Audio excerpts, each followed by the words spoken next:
Hajde që të bëjmë çik disk këtyre të Andales tani. Na fol çik. Jo, më i kemi shumë gjanë. Po i kemi gjanë, Apo i keni konkurrent ju?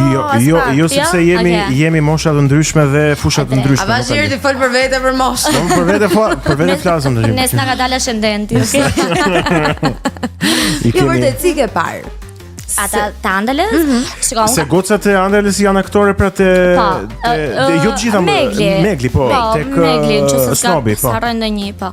Shiko, unë kam qenë gjithmonë për këtë doja të pyesja. Kam qenë gjithmonë shumë pro Andales para se të ekzistonte me emrin Andale, sepse Dalina e ka pasur idenë të krijuarit një televizion për podcaste, si thua një media të re podcastesh që në 2021-shin, që son të gaboj, dhe në 2022-shin, kur unë isha akoma pjesa e Anabelit, ajo gjë filloi të merrte formë. Ne filluam që të krijonim ca plane biznesi, filluam të mendonim disa emisione dhe disa nga personat që janë pjesa e Andales, un kam qenë pjesë kur janë bërë audicionet. Dhe kam qenë gjithmonë shumë pro sepse mendoja që podcastet janë një gjë shumë nice për tu bërë tani. Edhe u kishte ardhur koha. Dhe janë pak më të thjeshta se sa emisionet, janë më pak të kornizuara. Pra, mendoj që publiku shqiptar ka nevojë që të dëgjojë më shumë gjëra të pa filtruara. E kuptoj. Jo, doja të pyesja në lidhje me këto gocat se nuk e di tani mirë sa nga ato që janë te Snobi janë si aktorë janë tek Andales. Se i ngataroj nuk e di mirë. Amela ndoshta mund na bëj edhe një krahasim mes gocave të Hostelit edhe gocave të Snobit, po janë shumë ndryshe. Domethënë mund të përpiqen ta bëj, po janë komplet ndryshe. Janë natyra shumë ndryshme. Janë ndryshe dhe gocat e Hostelit erdhën për të luajtur veten. Pra, ashtu siç ishin, pra ishin gazetarë të gjitha të Anabelit dhe erdhën të bënin veten e tyre me kamera. Ndërkohë, gocat e Snobit, gocat e çunat e Snobit, kishin një skenar. Erdhën për aktor, po. Kanë luajtur personazhe. Kanë luajtur një personazh, kanë pas një skenar para. Patjetër që ne i njohim shumë mirë pas skenarit të tyre se rrinim gjithkohës bashkë praktikisht, po sidoqë që ata nuk bënin veten. Mund të fusnin pjesë të vetes së tyre, gjëra të tilla, por janë komplet ndryshe. Jo, te Megli s'kam parë që të luaj veten, ka luajtur personazh. Nuk ka luajtur veten. Megli madje ka qenë shumë mirë, sepse ka bërë një personazh ka qenë shumë i vështirë.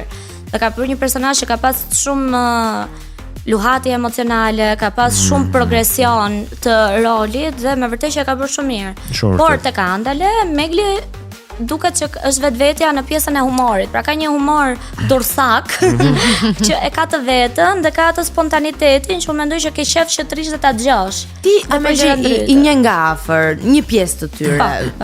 Po e nis që nga Megi e shumë vajzat të tjera deri tek vajzat e Andales. Tani më the Megli është ajo që Megli është ose ke punuar me të. Kur ishe këto komentet në rrjetet sociale, se unë di që je aktive edhe në mbrojtjen edhe kauzën e grave. Si përjeton? Se ne jemi pak popull i vrazhd ose i tepruar në komente? Ne jemi shumë të vrazhd, po mendoj që ne gocat në Shqipëri kemi përfituar një muskull imunitet seriozisht, një vaksinë Pfizer kundrejt këtyre komenteve, sepse komentet nga meshkujt kryesisht, po dhe nga femrat, të cilat do thonë diçka më shumë apo do të ofendojnë, do i kesh gjithmonë. Dhe unë kam menduar gjithmonë këtë edhe kur flisnim me gocat në fillim të Snobit apo të Hostelit, që sido që të jetë, njerëzit do gjejnë diçka për të thënë. Gjën më të mirë që ti do bësh, do ta gjej një gjë. Absolutisht e vërtetë. Pra, unë mund të jem shumë e mirë në gjithë gjërat e mia, ama do ma gjej një gjë që shiko si është ajo sa e shkurtër është. Domethënë tipit njerëzit do e gjejnë diçka për të kapur. Dhe në momentin që ti e di se si është shoqëria këtu, është pak më e thjeshtë që ti të mbrosh veten, të krijosh ca bariera me veten tënde. Dhe të thuash, okay, ndoshta unë nuk jam për të gjithë, po unë jam për këtë target grupin tim që thotë që po, mua më pëlqen Megi, më pëlqen që t'jem aq ta them gjën siç dua ta them, aq spontane, aq moderne.